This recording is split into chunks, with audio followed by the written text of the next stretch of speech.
Bonjour, je m'appelle Clara Edouin. Bonjour, je m'appelle Jader Bulot. On est les metteurs en scène des Trois Mousquetaires, la série. Toutes les deux, on s'est rencontrées il y a plus de 10 ans maintenant. On était toutes les deux élèves à l'École normale supérieure de Lyon en théâtre. On s'est rencontrés et puis ensuite on a poursuivi, enfin on est devenus amis et suite à notre scolarité surtout à l'École du Studio d'Asnières. Où je trouve qu'on s'est mis à travailler ensemble à ce moment-là en tant qu'actrice et puis aussi avec un groupe de jeunes acteurs, particulièrement des garçons parce que le hasard de cette promotion faisait qu'il y avait beaucoup de garçons dans cette promo et comme beaucoup de gens, c'est pas très original, on a décidé, on avait très envie de continuer à bosser ensemble à la fin de cette école et avec Jade on a commencé à réfléchir toutes les deux à ce qu'on avait envie de faire, on avait le désir de travailler toutes les deux, le désir d'une œuvre épique et collective. Le désir d'un roman aussi, on avait envie de s'attaquer à quelque chose qui soit pas tout de suite de l'écriture théâtrale, on avait envie de plonger dans quelque chose qu'on allait devoir adapter et qui serait peut-être au départ plus riche qu'une simple pièce, une matière dans laquelle on allait devoir trier, piocher, sélectionner et penser en fait ce qui allait nous intéresser. Et se sont venus les mousquetaires un peu par hasard au fil de nos réflexions, c'est-à-dire, donc voilà, on a commencé à réfléchir à des romans du 19e, à Flaubert, à Stendhal, et puis comme il y avait aussi autre chose, il y avait aussi le désir de travailler dehors, qui est donc l'une des particularités de ce travail, de travailler dehors dans des espaces publics, un beau jour, l'idée d'un roman qui se passait dans la ville où on travaillait à Paris. Voilà, cette idée des Trois Mousquetaires s'est présentée. Il se trouve que voilà, on avait lu le roman peu de temps avant et que tout d'un coup, tous les désirs se sont alignés. C'était comme le terrain de jeu idéal pour nous et pour cette promotion et pour ce groupe de travail. Voilà, un terrain de jeu idéal que Dumas allait nous offrir. On a un peu plongé dedans et on a découvert ce qui allait nous intéresser au fur et à mesure.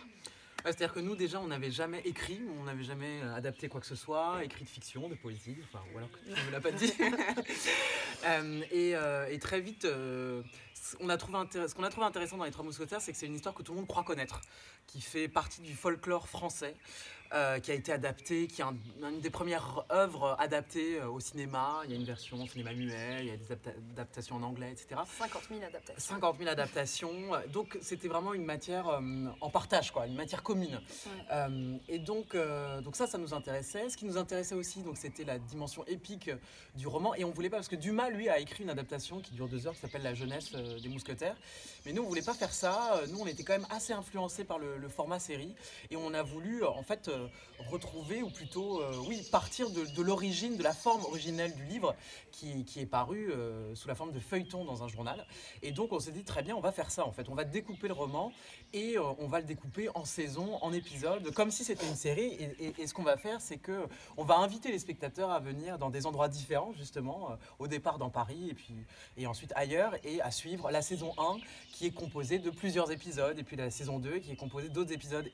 Et comme ça, de fil en aiguille, de créer une sorte de communauté de spectateurs qui suivraient les mousquetaires. Comme nous, on pouvait suivre aussi des séries, pour le coup des séries filmées, etc. Donc c'est comme ça qu'on a travaillé la matière romanesque. On l'a travaillé aussi en se disant, bon, nous ce qui nous intéresse aussi, c'est de l'ancrer dans notre actualité, dans notre contemporanéité, mais en même temps en restant fidèle à la langue à la langue de Dumas. Donc dans l'adaptation, il y a, disons, la majorité du texte c'est Dumas, mais il y a une partie, et puis plus ça va dans notre adaptation, plus on s'est permis aussi nous d'ajouter des choses ou de les décaler.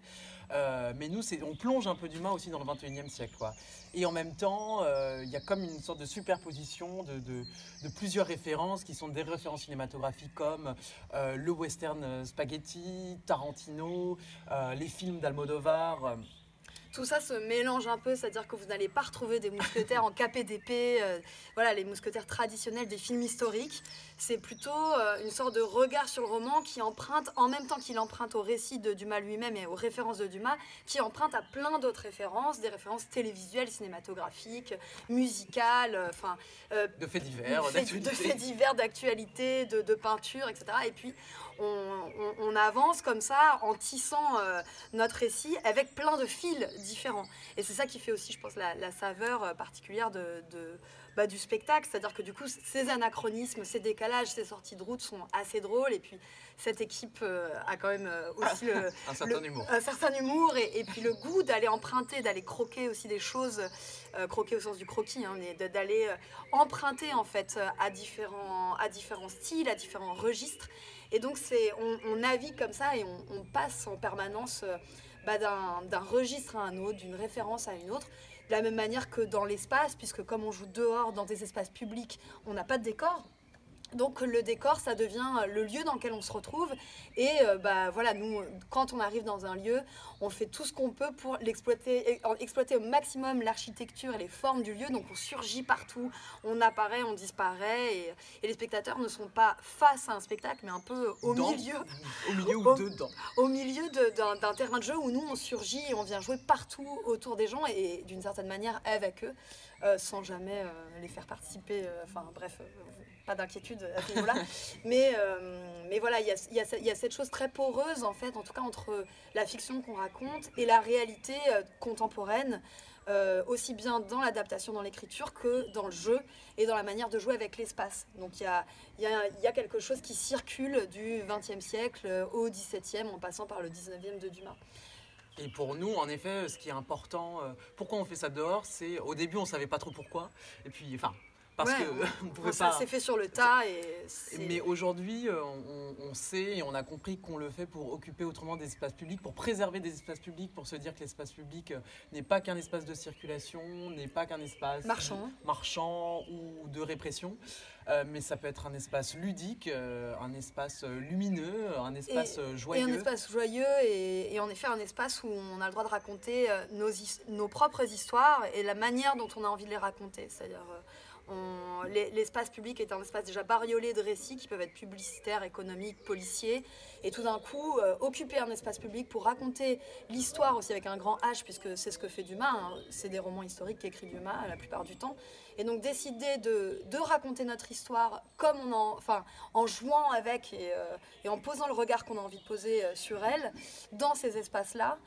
Pour nous, c'est important parce que c'est un droit qu'on entend affirmer et cette possibilité de jeu, cette possibilité de partage, cette possibilité de convivialité, on la revendique aujourd'hui plus que jamais.